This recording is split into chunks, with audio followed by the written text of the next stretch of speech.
Le mbizo yokulalelwa kwezikhalo zomphakathi bibanjelwe eMshwathi kwaNdlebe Zembuzi maphakathi nesifundazwe iKwaZulu-Natal ibihambisana-ke nohlelo lokulethwa kwentuthuko ebantwini njengoba kuphinde kwadluliselwa izindlu ezakhiwe kule ndawo. UNdunankulu esifundazwe uthi bazibophezele ekuvuseleleni isiteshi samaphoyisa esingumahamba nendlwane kule ndawo.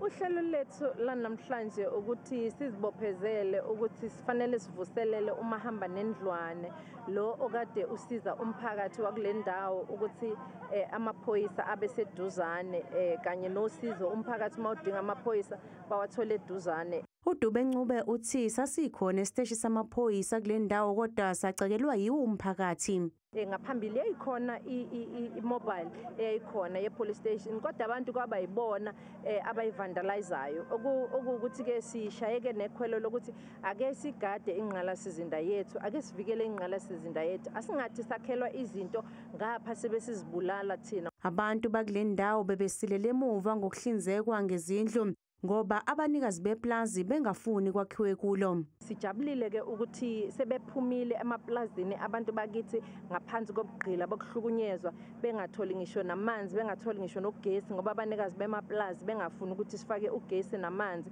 Namhlanje sebengene endlini zabo uhulumeni abakhele zona bathola amatayitela wabo. Sizoqhubeka-ke selilodwa nje iplazi lapho abantu abasahlala ngaphansi kwalezi zimo ezinzima kodwa wonke amanye amaplazi sesikwazile ukuthi abantu either baqale bafakelwe amanzi nogesi, abanye sebephumile sebehlala endlini zabo.